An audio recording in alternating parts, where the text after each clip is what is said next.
Hello everyone, welcome to my channel Anvesha classes. आजच्या व्हिडिओमध्ये आपण पाहणार ॲडवर्ब्स. ॲडवर्ब म्हणजे काय, त्याची सिंपल डेफिनेशन, त्यानंतर काइंड्स ऑफ ॲडवर्ब, त्याचे जे काइंड्स आहेत आणि त्यानंतर त्याच्याशी रिलेटेड प्रत्येक ह्याचे वर्कशीट्स आपण या व्हिडिओमध्ये पाहणार आहोत. चला आपण आपल्या व्हिडिओला सुरुवात करूया.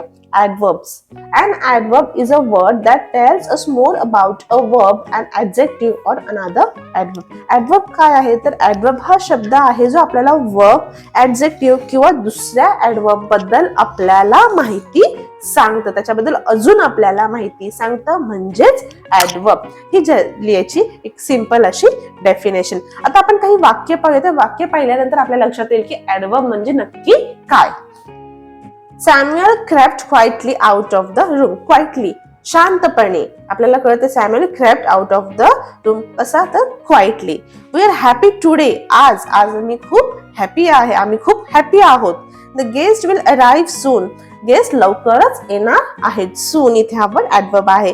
The jug is almost full. Almost म्हणजे हा जवळजवळ भरतच आलेला आहे जग. तर जग बद्दल आपल्याला कळतं की तो आता जरा कमी पूर्ण भरत आलेला किंवा आता भरतच आलेला आहे, म्हणजेच ऑलमोस्ट हा वर्ड इथे आहे ॲडवर्ब. आता आपण काइंड्स ऑफ ॲडवर्ब म्हणजे ह्याचे जे काइंड्स आहेत ते पाहूया. टोटल 1, 2, 3, 4, 5, 6, 7 kinds आहेत. First, adverb of manner, adverbs of place, adverbs of time, adverbs of degree or extent, adverbs of frequency or number, interrogative adverbs, adverbs of reason, cause. Adverbs of manners म्हणजे how, adverb of place where, adverbs of time when कधी, adverbs of degree or extent how much or to what extent. Adverbs of frequency or number how often, frequency किती वेळा किंवा एखादा number. Interrogative adverbs म्हणजे question words, adverbs of reason or cause, reason or purpose. हे आपण kinds of adverbs पाहिले. आता आपण हे डिटेल मध्ये जाणून घेऊया.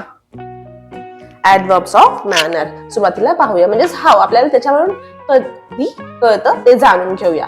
And adverbs of manner tells how or in what manner or action is done. Teacher writes neatly. टीचरने खूप छान लिहिलं, neatly. The nightingale sang sweetly. The soldier fought bravely. याच्याबद्दल आपल्याला adverb of manner म्हणजेच how or in what manner an action is done हे लक्षात येतं. The adverbs of manner can be formed by adding ly to an adjective. जसे की quick, quickly, careless, carelessly. ly आपण इथे ऍड करतो. wise, wisely. आता आपण ly जिथे ऍड होतात ते वर्ड्स पाहिले. त्यानंतर in adjective ends with e is removed to add ly. ज्याच्यामध्ये एंडिंगला e येतं तो e आपण काढतो आणि तिथे ly हा प्रत्यय लागतो. जसं की gentle, gently. इथे e आहे, आपण जेव्हा ly प्रत्यय लागतो तिथे आपण e adjective मध्ये काढून टाकतो आणि ly त्या जागी यूज करतो.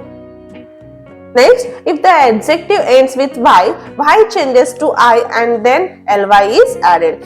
ज्या adjective मध्ये शेवटी y असतो तेव्हा आपण त्या y काढून त्या जागी I ऍड करतो आणि त्यानंतर ly लागतं, म्हणजे टोटल y असेल तर तिथे I ly आपल्याला ऍड करायचं. जसं की noisy, noisily, healthy, healthily, heavy, heavily. यामध्ये आपण y जिथे आहे y काढून त्याच्या जागी I ly ऍड केलेलं आहे. तसंच some other adverbs of manner जसे की sadly, soundly, fairly, swiftly, promptly, badly, quickly, sincerely. Some adjective can be used as adverbs of manner without making any changes. याच्यामध्ये adjective मध्ये ह्या adverbs मध्ये काहीही चेंजेस होत नाही. की fast, slow, hard, late, low etcetera. हे जे वर्ड्स आहेत हे चेंज होत नाहीत, हे as it is तसेच राहतात. And adverbs of manner usually comes at the end of the sentence. आता आपण adverb of place जाणून घेऊया. Adverbs of place. An adverb of a place tells where or at what place an action is done. यामध्ये आपल्याला कुठे आणि काय action घडली आहे ते लक्षात येतं. I shall wait for you outside. Outside मी तुझ्या बाहेर वाट पाहत आहे. The waiting room is downstairs. Waiting room कुठे आहे ते आपल्याला डाउनस्टेअर लक्षात येतं, त्या खालच्या स्टेअर्स मध्ये आहेत. नेक्स्ट आहे some other adverbs of place, जसे की everywhere, above, out, inside, below, up, upstair, down.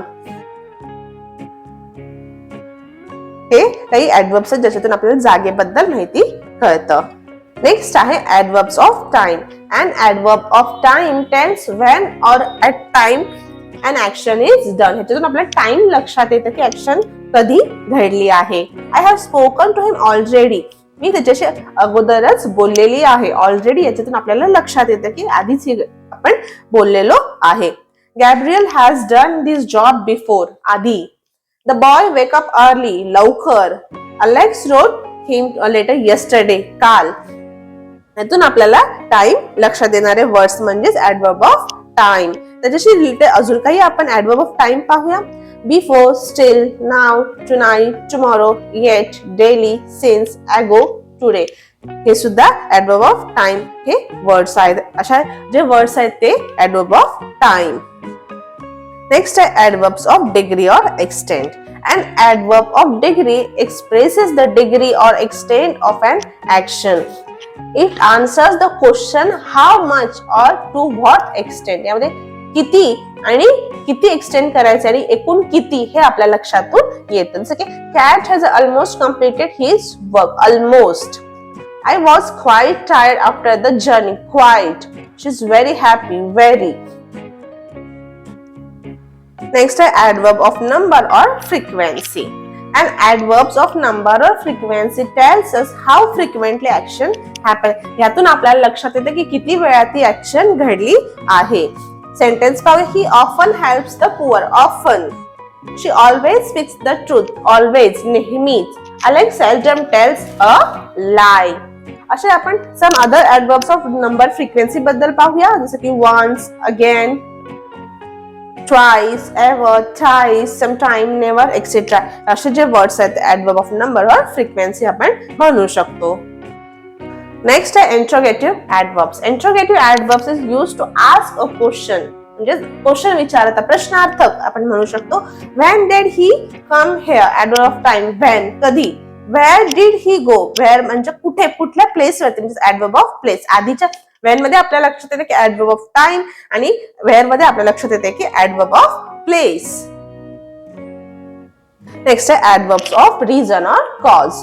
An adverb of reason, cause expresses the reason for an action. याच्यामध्ये आपल्याला कारण कळतं. It was raining heavily, therefore we stay in the house. पाऊस खूप जोरात पडत होता म्हणून we stay in the house. Therefore. Charlie was ill, hence unable to go to school. Sophia thus lifted the box, applying little visible force. Reason आणि cause याच्यातून आपल्या लक्षात येते की एखादा शब्द जो आपल्याला रिझन त्याच्यातून समजणार आहे तो शब्द म्हणजेच ऍडवर्ब ऑफ रिझन और कॉज. जसं की सो, कन्सिक्वेंटली, ऍज और सो असे जे वर्ड्स आहेत adverb of reason are also sometime referred to as adverb of purpose. तर अशा प्रकारे आपण आजच्या व्हिडिओमध्ये पाहिलं ऍडवर्ब, त्याच्याशी रिलेटेड जे काइंड्स ऑफ ऍडवर्ब्स आहेत त्याच्याशी रिलेटेड वर्कशीट सुद्धा आपण या व्हिडिओमध्ये पाहिलं. आय होप तुम्हाला व्हिडिओ आवडला असेल, युजफुल वाटला असेल. जर व्हिडिओ आवडला तर नक्की व्हिडिओ लाईक करा आणि तुम्ही जर चॅनलचे नवीन असाल चॅनल नक्की सबस्क्राईब करा. थँक्यू.